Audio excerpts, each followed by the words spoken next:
ये जो आज जो बाजरे पर फूड फेस्टिवल के नाम पर ये सब लोग आए हैं, जहाँ जो इस क्षेत्र के अंदर काम कर रहे हैं, मैं इनको सबको बधाई देता हूँ। और बाजरे को एक गरीब अनाज माना जाता रहा है और गरीब अनाज को आज इन्होंने ताज बनाने का जो यहाँ आयोजन किया है, वो ताज के रूप में आज ये प्रस्तुत किया है। ये सब बधाई के पात्र हैं और इतने साइंटिस्ट जो इस पे काम कर रहे थे, आज उनके बारे में भी मुझे जानकारी मिली। और मैं आपके माध्यम से इतना विश्वास दिलाना चाहता हूँ कि मैंने इनको कहा है कि मार्केट भी उपलब्ध कराएंगे। इनको कहा है कि इससे बड़ा एक आयोजन चंडीगढ़ के अंदर कराएंगे और वहाँ सरकार को भी निमंत्रण देके हमारे कृषि मंत्री, हमारे मुख्यमंत्री जी को भी आग्रह करके लेके आएंगे, ताकि ये चीज़ें नेशनल लेवल के ऊपर जाएँ। और बाजरे तो इस क्षेत्र का जो है आन बान शान का प्रतीक रहा है।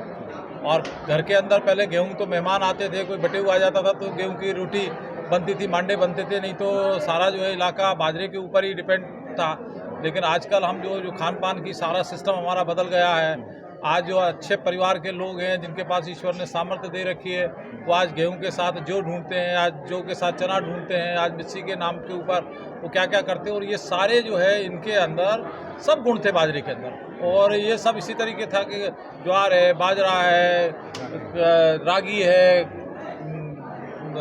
मतलब इस तरह की मक्का है। तो ये सब फसलें जो थी, ये सब फसलों की अपनी एक पहचान थी और इन सबको भी स्थान मिलना चाहिए।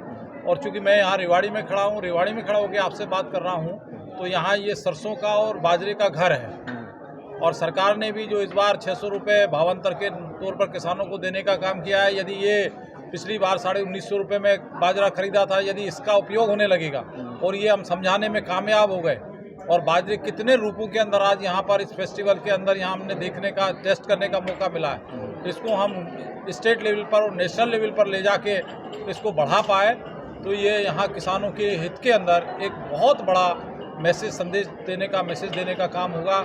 जो आज का ये फेस्टिवल है, पुनः मैं एक बार सबको अभिनंदन करता हूँ। मैं चरखी दादरी से आया हूँ, संजीव कुमार सांगवान जी। यहाँ पे डॉक्टर कमलजीत ने मेरे को इनवाइट किया था कि यहाँ पे लॉयंस क्लब में फेस्टिवल लगा रहे हैं, जिसमें अलग अलग स्टॉलें होंगी और सभी इनोवेटर्स हैं, जो फूड फार्मर्स कंपनियां हैं, वो अपना अपना यहाँ पे आइटम रख के क्या क्या बना रहे हैं, क्या क्या मैन्युफैक्चरिंग कर रहे हैं और किस प्रकार से उनको आम ग्राहकों तक पहुँचाने की कोशिश कर रहे हैं। तो आपको कैसा लगा यहाँ पे? यहाँ पे काफ़ी अच्छा लग रहा है और देख के लग रहा है कि छोटे छोटे जो किसान हैं, जो छोटे छोटे उद्यमी हैं, वो कितनी मेहनत करके और इन चीज़ों को तैयार करके और लोगों तक अच्छा खान पान, अच्छा दूध वगैरह रखा है, गाय का वो रखा है, तो इन चीज़ों से काफ़ी प्रभाव पड़ता है। मैं भिवानी से आया हूँ, उमेद सिंह मेरा नाम है। मैं टेरेस गार्डनिंग करता हूँ और लोगों को मोटिवेट भी करता हूँ, जितना ज़्यादा से ज़्यादा वो अपनी छत पे सब्जियाँ लगाए। उसी सिलसिले में मैं यहाँ फूड फेस्टिवल, बाजरा फूड फेस्टिवल में आया हुआ हूँ। और हमारी कोशिश यही रहती है कि जो बाज़ार के केमिकल वाली, फर्टिलाइज़र वाली जो सब्जियाँ हैं, लोग खा खा के बीमार हो रहे हैं, उससे बचने का एकमात्र तरीका यही है कि अपने खुद उगाओ और खुद खाओ। उसमें आपकी सेहत भी अच्छी रहेगी, टाइम पास भी बढ़िया होगा और इससे बढ़िया हॉबी कोई नहीं है। अनुभव तो अच्छा ही रहेगा, इसमें कोई कमी नहीं है। मतलब सारे किसान आए हुए हैं, एक से बढ़कर एक अच्छा काम कर रहे हैं लोग। ठीक है। तो मैम, इस तरह का फेस्टिवल कम देखने को मिलते हैं, तो आपका किस तरह का एक्सपीरियंस लगा यहाँ पे? हाँ, हमने भी ये पहला ही इस तरह का प्रोग्राम ऑर्गेनाइज़ किया है, बट करने के बाद मुझे लगा कि हमें इसकी शुरुआत पहले करनी चाहिए थी। क्योंकि बाजरा, एज अ डॉक्टर, बाजरे और गेहूं को अगर मैं कंपेयर करूं, तो गेहूं की वजह से मोटापे को सपोर्ट मिलता है, डायबिटीज़, वेट गेन और कई तरह की चीज़ें हैं जिनको कि अब बाजरा गेहूं के ऊपर सपोर्ट करता है। अगर मैं प्रेगनेंसी की बात करूं, तो बाजरा एक तरह से टाइम से पहले जो बच्चे होते हैं उनको होने से प्रिवेंट करता है। और सबसे बड़ी लड़ाई जो हमारा देश लड़ रहा है, वो है माताओं में खून की कमी। और बाजरे के अंदर खून बढ़ाने की मात्रा, जो आयरन है, वो कहीं ज़्यादा है।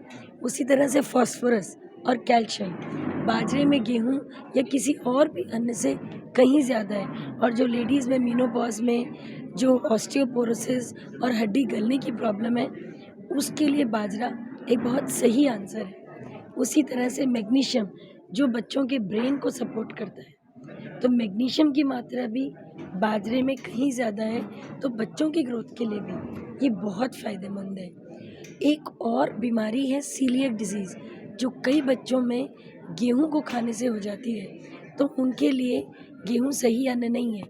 उन लोगों के लिए ये जो ग्लूटेन फ्री बाजरा है, ये बहुत फ़ायदेमंद है। ये प्रोग्राम ऑर्गेनाइज़ करके मुझे अंदर से खुशी हो रही है कि हम ऐसा कुछ कर पाए, और भविष्य में हमारा ये पहला प्रोग्राम है पर आखिरी नहीं है। हम ऐसा करते रहेंगे, और अगर समाज का सपोर्ट रहा तो बहुत जल्द बाजरा देश का पहला अन्न होगा। Thank you. ये बहुत ही इनोवेटिव प्रोग्राम आज का रहा बेसिकली बाजरा प्रोडक्ट के ऊपर। एज ए नबार्डियन हम लोग भी किसानों की इनकम कैसे बढ़े उसके ऊपर विशेष रूप से काम करते हैं। और सबसे ज़्यादा चैलेंज अगर किसान के सामने ये है कि अपने उत्पाद का सही मूल्य मिले। चाहे बाजरा की ही बात करें तो इससे कैसे उनको अच्छा पैसा मिल सकता है, इसको प्रोसेसिंग कैसे की जा सकती है, इसको मार्केट तक कैसे पहुंचाया जा सकता है।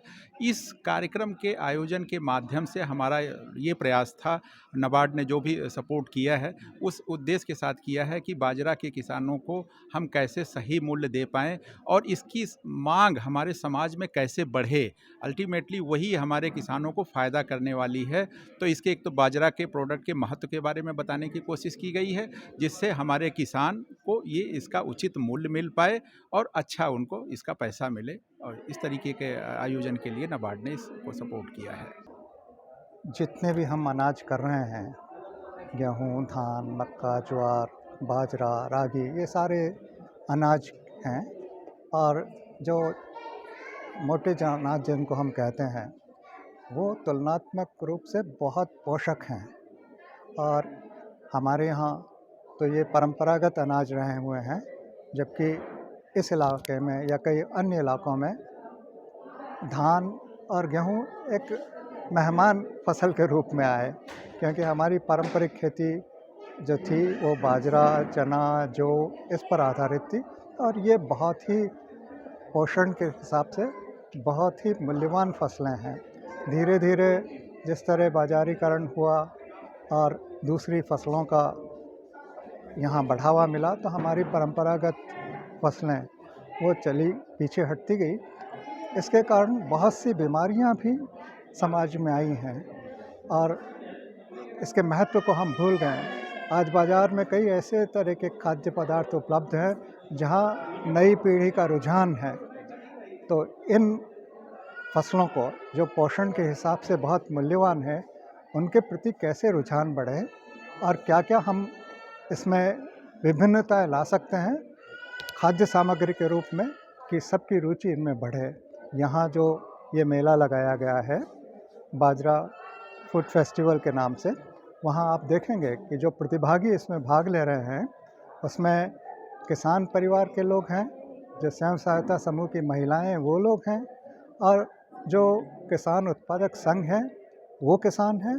उसके अलावा जो उद्यमी हैं जिन्होंने बाजरा से विभिन्न विभिन्न किस्म के खाद्य पदार्थ बनाए हैं, जो पोषक भी हैं, सुरुचिकर भी हैं, स्वादिष्ट भी हैं, वो सब आपको देखने को मिलेंगे। और किस तरह किसान ने एक मूल्य वृद्धि कर अपने इस बाजरा की फसल में अपने जो आमदनी है वो किस तरह से बढ़ाई है, वो भी हमें देखने को मिलेगा। किस तरह स्वयं सहायता समूह ने की महिलाओं ने एक नया रोजगार सृजन किया है, जो हमें बाजरा की नई नई खाद्य पदार्थ दे रहा है, वो देखने को मिलेगा। इसके साथ ही कुछ नवाचारी किसान हैं जिन्होंने कुछ नया इनोवेट किया है, नया अपनी पद्धति में बनाई है, जो अपनी उनकी जो परिस्थिति के अनुकूल है, जलवायु के अनुकूल है, भूमि के अनुकूल है। तो इस तरह से वो सारे काम जो पर्यावरण को भी सुरक्षा देंगे और उसका सदुपयोग करेंगे, तो इस मेले में ये देखने को मिला है। और सभी प्रतिभागी इसमें बहुत कुछ नया लेके आए हैं। और सारा ये जो आयोजन हुआ है ये नाबार्ड, लायनस क्लब और कनारा बैंक और दूसरे कई अन्य सहयोगी संस्थाओं के माध्यम से हुआ है।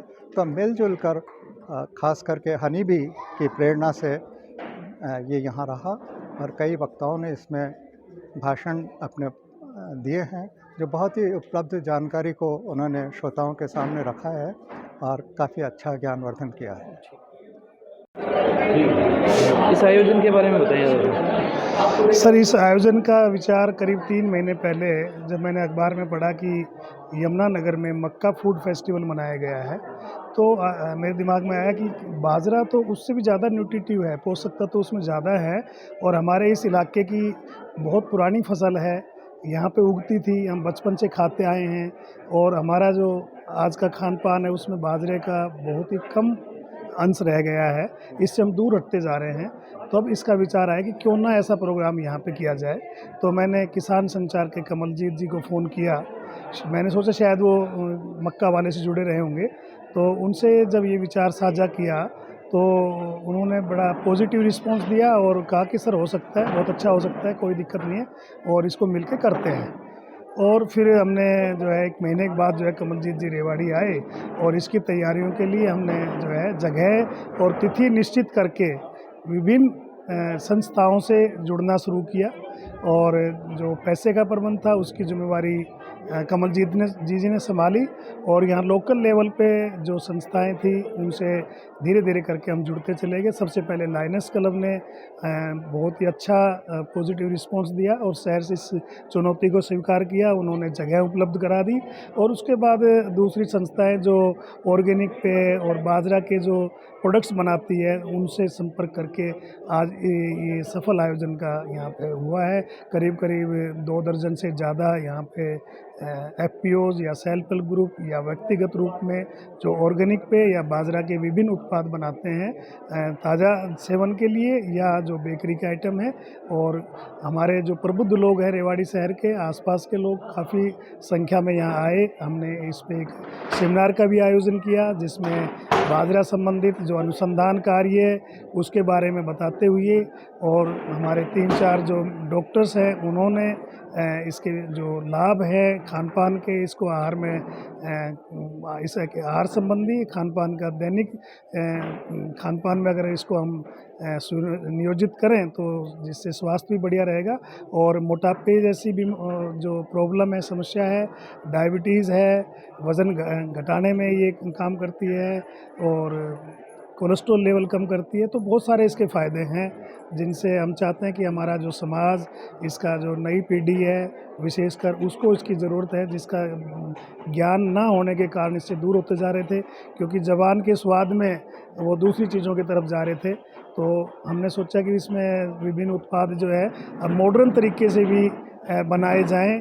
तो आज पिज़्ज़ा भी हमने खाया, खीर भी खाई और चूरमा खाया, हलवा खाया, बर्फ़ी इसकी कुल्फ़ी भी बनती है, इसकी आइसक्रीम भी बनती है। तो सब चीज़ें जब बनेगी तो बाजरे का सेवन निश्चित रूप में बढ़ेगा और स्वास्थ्य बढ़िया रहेगा सभी का। यही मकसद था जिसमें ये आज सफल आयोजन हुआ। भगवान का बहुत बहुत धन्यवाद, आशीर्वाद रहा, सबने मिलकर इसको कामयाब बनाया।